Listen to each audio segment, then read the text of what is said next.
Tribuners, bersama saya Joy, Anda sedang menyaksikan Saksi Kata, rekonstruksi peristiwa dari narasumber utama. Kalaupun harus mati, biarlah mati di gereja. Itulah sepenggal pernyataan seorang korban longsor yang merupakan warga desa Dusun 2 Mompang, Desa Nagatimbul, Kecamatan Sitahuis, Kabupaten Tapanuli Tengah Tapteng, 3 Juni Lumban Tobing. Bertahan di gereja HKBP yang berdekatan dengan lokasi longsor lahir dari keyakinan mendalam. Ia mengatakan gereja adalah tempat ternyaman mengungsi. Bencana pada tanggal 25 November 2025 lalu menjadi pengalaman yang tak bisa dilupakan. Pria yang berumur 52 tahun ini mengaku pertama kali merasakan dahsyatnya bencana longsor hingga menelan korban jiwa sebanyak 5 orang. Bagaimana agar warga bisa bertahan hidup setelah kampungnya terisolir? Berikut wawancara Tribun Medan dengan 3 Juni Lumban Tobing.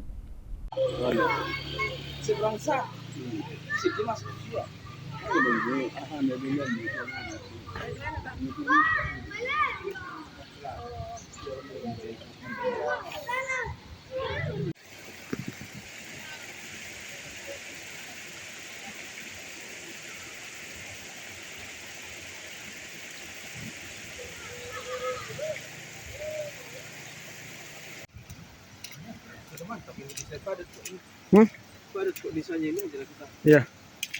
Ada korban pula kan?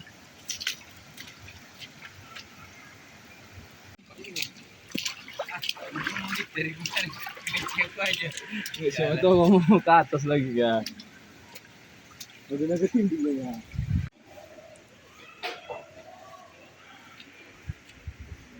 Ramai juga di sini. Ini aja kita bang terakhir ya. Jalan. Bisa 6 orang kita.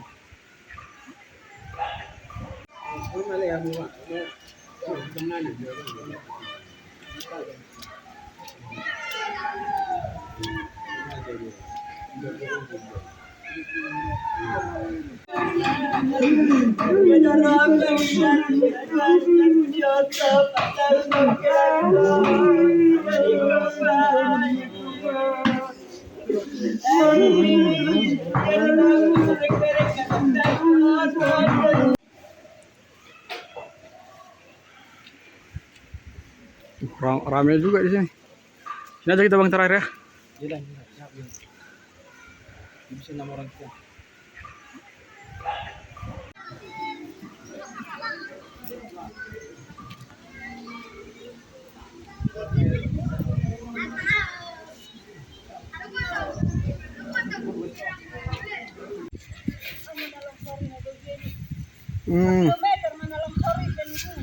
Ini deh.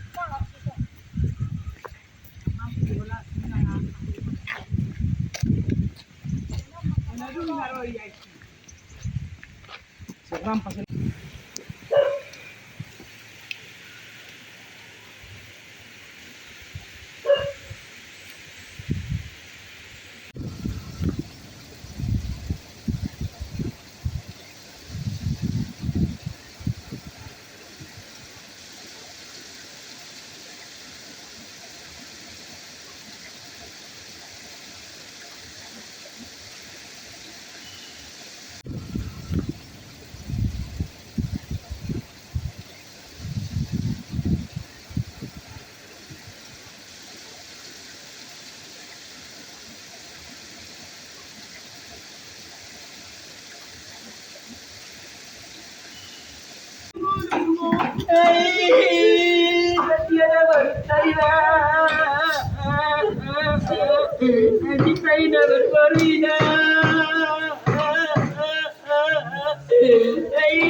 Hari ini kami masih dievakuasi di gereja KBP Batu Bolon.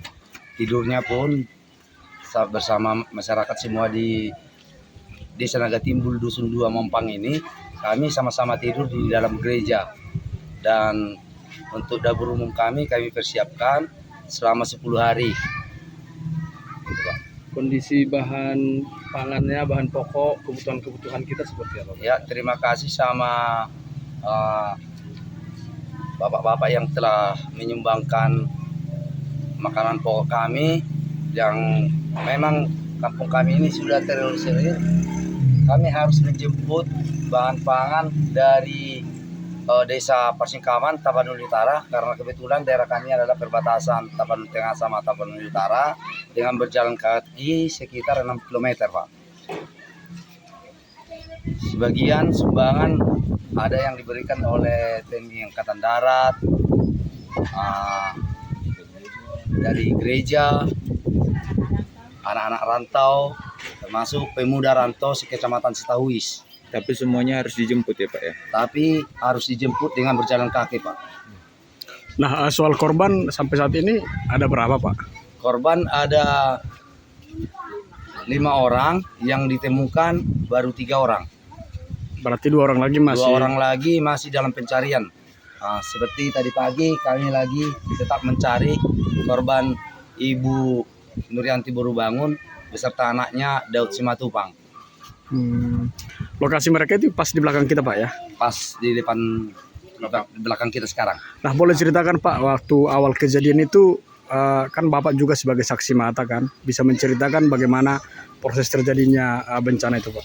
Dengan keadaan cuaca yang ekstrim, hujan mulai dari sebelum hari kejadian sampai hari Selasa pagi sampai jam 12 siang. Saya sendiri sempat memarkirkan kereta di depan rumah si korban, tapi saya berangkat ke rumah teman dan jam 12 siang hampir mencapai jam 13 hujan masih tetap lebat dan keadaan gunung yang di belakang rumah dengan longsor seperti kayu tumbang dan mengikut tanah yang begitu banyak, dan dengan hitungan detik langsung menimpa rumah korban. Ada sekitar 4 rumah yang tertimpa tanah.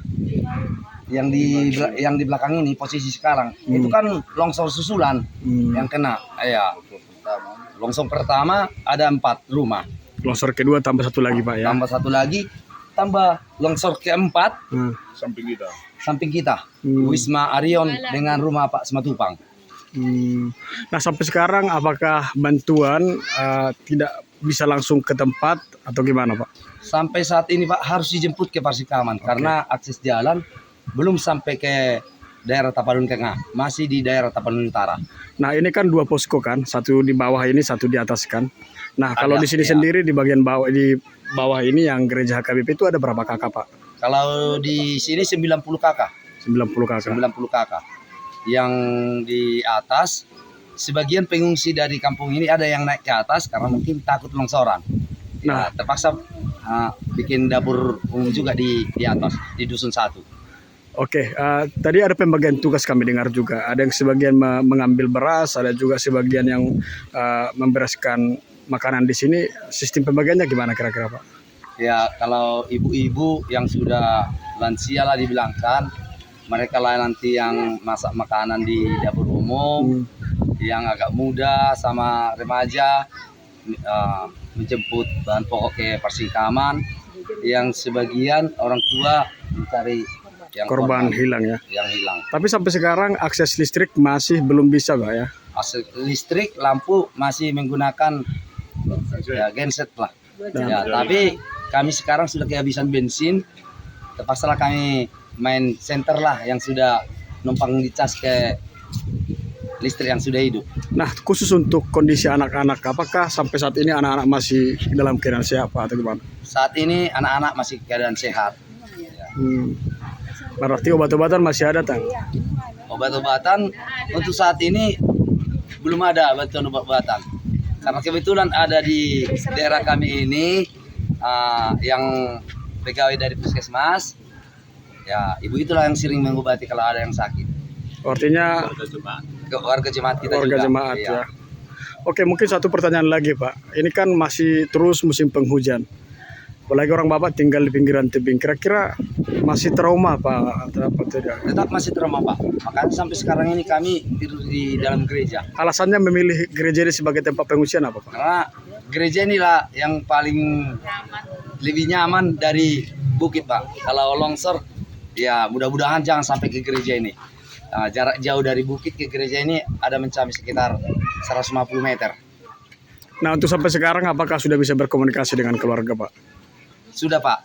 Untuk Dusun 1 Naga Timbul, kami bingung juga. Baru semalam dapat sinyal di sana, telepon biasa. Itu di daerah. Di daerah Naga Timbul, Dusun 1. Itu kalau kita jalan kaki berapa menit?